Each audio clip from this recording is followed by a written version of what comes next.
Hi అండి, welcome back to my channel. Simple స్టైల్లో వంకాయ కర్రీ చేసుకోవడం ఎలా. దానికి కావాల్సినవి, నేను ఒక 1/2 kg వంకాయలను కట్ చేసుకొని ఈ విధంగా ఉప్పు నీళ్ళలో పెట్టుకున్నానండి.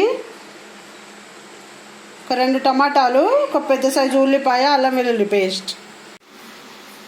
స్టవ్ వెలిగించుకొని బాండి పెట్టి ఒక పావు ఆయిల్ వేసుకోవాలండి. అందులో ఒక 1/2 స్పూన్ జీలకర్ర, ఒక 1/2 స్పూన్ ఆవాలు వేసుకోవాలి. ఆయిల్ వేడి కానిద్దాము.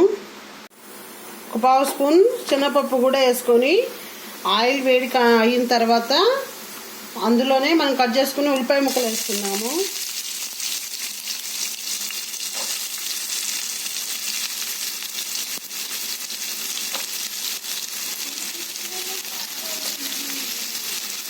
వేసుకొని కలుపుకుందాము. కలుపుకొని మూత పెట్టుకుందాము. ఒక 2 minutes తర్వాత చూద్దాం. ఒకసారి మూత తీసి చూద్దాము.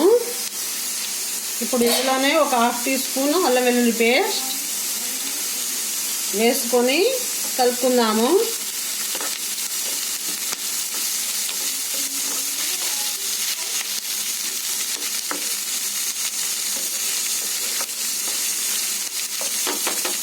మూత పెట్టుకున్నాము. పచ్చివాసన పోయే వరకు మగ్గించుకున్నాము.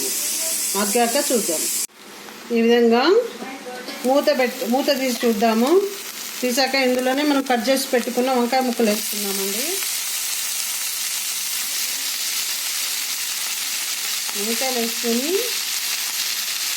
కలుపుకుందాము. ఒక 2 minutes మగ్గనిద్దామండి. ఈ విధంగా కలుపుకున్నాక ఒక 2 minutes మగ్గనిద్దాము. మూత పెట్టుకుందాము. మూత తీసి చూద్దాము. ఇందులోనే మనం ముందుగా 1.5 స్పూన్ సాల్ట్, కర్రీకి సరిపడా సాల్ట్, ఒక 1/2 టీ స్పూన్ పసుపు వేసుకొని కలుపుకుందాము.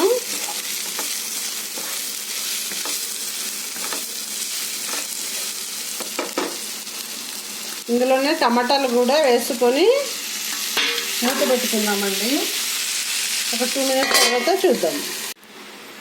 ఒకసారి మూత తీసి చూద్దాము.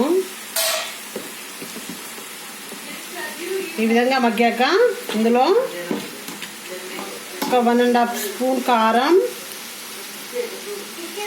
1.5 స్పూన్ కారం, గరం మసాలా 1/2 స్పూన్, ధనియాల పొడి 1/2 స్పూన్ వేసుకొని కలుపుకోవాలండి.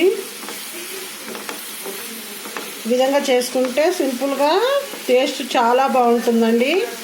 అన్నంతో, చపాతీతోటి, రొట్టెతోటి చాలా బాగుంటుంది. తప్పకుండా ట్రై చేయండి. 2 minutes మగ్గనిద్దాము. ఒకసారి మూత తీసి చూద్దాము.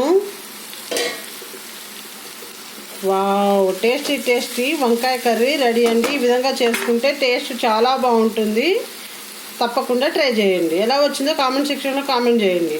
అంతేనండి. మా వీడియో కనుక మీకు నచ్చినట్లయితే లైక్ చేయండి, షేర్ చేయండి, సబ్స్క్రైబ్ చేసుకోండి. కింద ఉన్న బెల్ ఐకాన్ ప్రెస్ చేస్తే మా నోటిఫికేషన్లు మీకు వస్తాయి. Thank you very much.